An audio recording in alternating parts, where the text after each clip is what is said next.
عمل کے اندر خیر خوبی پیدا کرے، حسن پیدا کرے کہ نماز حسن والی ہو، دعا حسن والی ہو، ذکر و تلاوت حسن والی ہو، ہاں ماں باپ کی خدمت میں حسن ہو، بھائی بہنوں کے ساتھ حسن کا معاملہ ہو، اپنے بیوی بچوں کے ساتھ معاملات کرنے میں آدمی خیر خوبی برتیں۔ بیوی بچوں کے ساتھ معاملہ کرنے میں آدمی کیا کرے؟ بولو، خیر خوبی برتیں کہ ان کے ساتھ خیر خوبی یہ ہے کہ آدمی ان تمام کے حقوق جو اپنے ذمے ہیں سب کا حق یاد کر کر کے دے دے، ان کے حق کو نہ مارے، ان کے حق کو نہ مارے۔ ہاں کہ ان کا سب سے بڑا حق کیا ہے؟ کہ ان کا سب سے بڑا حق یہ ہے کہ ان کو میں آپ دین سکھاویں۔ کھلانا پلانا ٹھیک ہے، اس کو تو جانور بھی سمجھتا ہے، چڑیا بھی سمجھتی ہیں کہ اس کا چوزا گھونسلے میں ہوتا ہے تو باہر سے دانے لا کر اپنے چوزے کے منہ میں ڈالتی ہیں۔ اتنا عقل تو اللہ نے چوزے کو بھی دے رکھی ہے، چڑیا کو بھی دے رکھی ہے۔ تو خالی اپنے بچوں کو کھلا دینا پلا دینا، ان کی ضرورتوں کو پورا کر دینا یہ کافی نہیں ہے، اور یہ بس نہیں ہے کہ میں آپ اس کو بس سمجھیں۔ یہ سکے کی ایک بازو ہے، سکے کی دوسری بازو کیا ہے؟ ہم نمازی بنیں، ان کو نمازی بناویں، ہم تلاوت کرنے والے بنیں، ہمارے گھروں میں تلاوت کا ماحول ہو، ہم اللہ کا ذکر کرنے والے بنیں اور ان کی زندگیوں میں اللہ کا ذکر آویں، ہم دعا والے بنیں اور ان کی زندگیوں میں دعائیں آویں، ہم سچے امانت دار بنیں اور سچائی امانت داری میرے بچوں میں، بچیوں میں، دامادوں میں، بہووں میں آویں، میرے بھائی بہنوں میں آویں، میرے ماں باپ میں آویں۔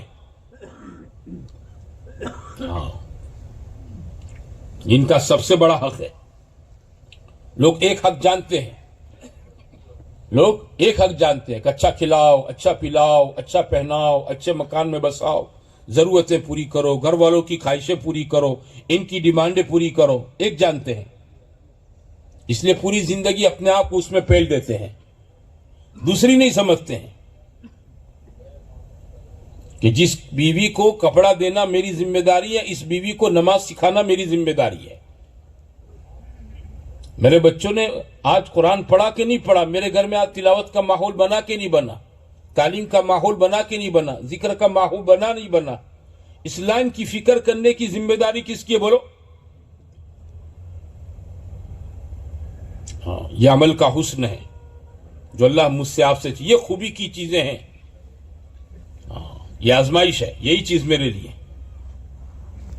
کہ اپنے آپ کو دیندار بناویں، اپنے گھر والوں کو دیندار بناویں، ہمارے گھروں میں دین کا ماحول بنے، اعمال کا ماحول بنے۔ حضور صلی اللہ علیہ وسلم نے اپنے بیٹیوں کا ذہن کیسا بنایا تھا؟ عمل والا، دعا والا۔ ہاں آپ کی تربیت کا انداز یہ تھا۔ سیدنا فاطمہ رضی اللہ تعالی عنہ ایک مرتبہ دوپہر کے وقت میں نبی کریم صلی اللہ علیہ وسلم کے گھر پر تشریف لائی، آپ گھر میں تشریف فرما تھے، اور دستک دی باہر سے گھر پر، اور دروازہ کھٹکھٹایا اس انداز سے کہ نبی کریم صلی اللہ علیہ وسلم، غالباً عبداللہ بن مسعود ساتھ میں تھے، ان سے کہنے لگے کہ یہ دروازہ کھٹکھٹانے کا انداز تو فاطمہ کا ہے، لیکن یہ وقت گھر پر اس کے آنے کا نہیں ہے، یہ وقت اس کے گھر پر آنے کا نہیں ہے۔ حضرت فاطمہ گھر پر داخل ہو گئی،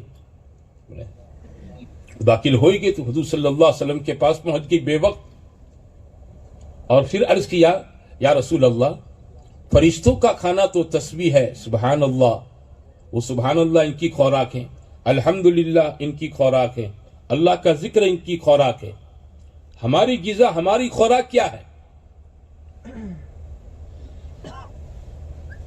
حضور صلی اللہ علیہ وسلم سارا معاملہ سمجھ گئے،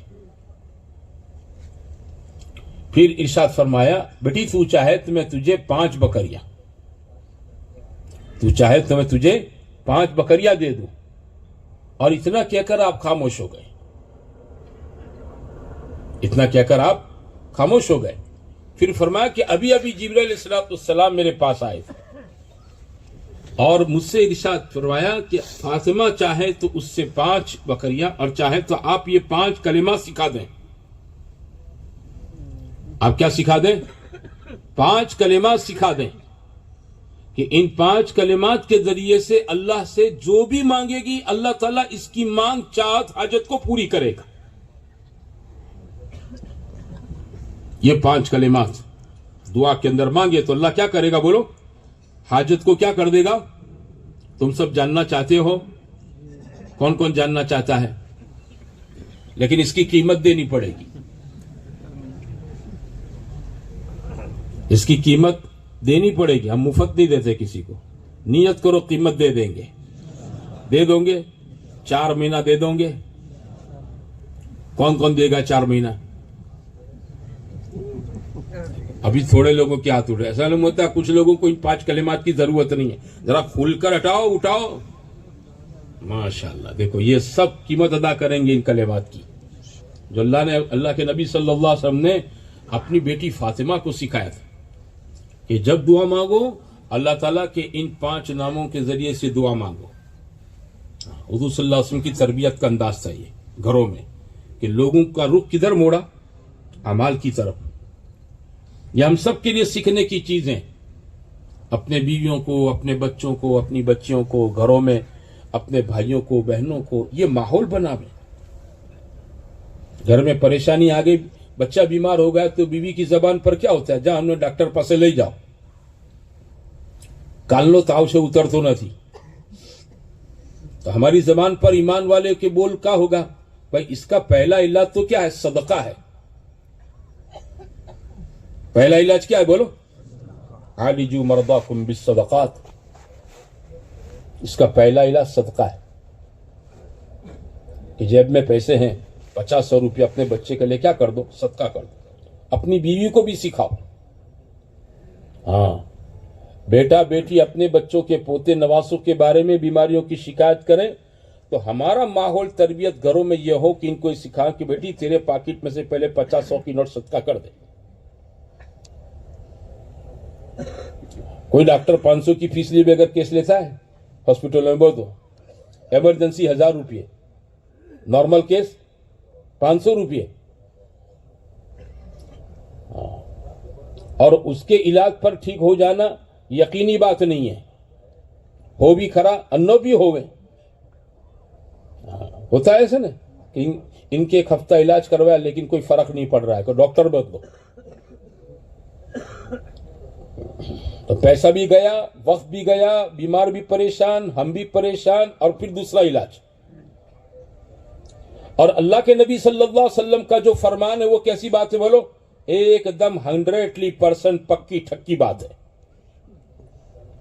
عالجوا مرضاکم بالصدقات. کہ اپنے بیماروں کا علاج صدقے سے کرو. صدقہ دو، صدقہ. یہ پکا علاج ہے.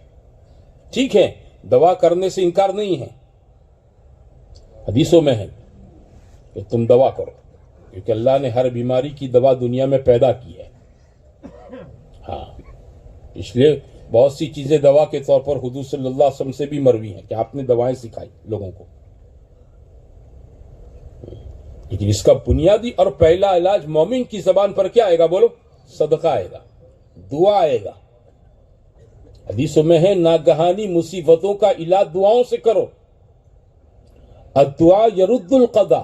دعا میں تو ایسی طاقت ہوتی ہے کہ یہ تقدیر کی بری برائیوں کو بھی ختم کر دیتی ہے. میری آپ کی تقدیر میں کوئی برائی لکھی ہوتی ہے، مومن کی دعا میں وہ طاقت ہے کہ اللہ تعالیٰ اس برائی کو بھی کیا کر دیتا ہے؟ دعا کی طاقت سے رد کر دیتا ہے. اندر کا یقین. حضور صلی اللہ علیہ وسلم نے دعاؤں کا راستہ سکھایا. آپ نے خوف ہو، پریشانی ہو، ڈر ہو، آپ نے سکھایا لوگوں کو دعائیں. 1947 میں ہمارے مرکز میں دلی میں حضرت شیخ زکریا رحمۃ اللہ علیہ تھے. ملک کے حالات پارٹیشن کی وجہ سے اچھے نہیں تھے، تو ایک خادم تھے اس زمانے میں. حضرت شیخ نے آپ بیتی میں قصہ لکھا ہے. وہ مرکز کے رسوڑے کا سامان لایا کرتے تھے، سودا، سبزی، گوشت، تیل، اناج، مسالے. دلی کا نظام الدین کا ایریا آج جتنا ڈیولپ دکھتا ہے نا، اس زمانے میں آج سے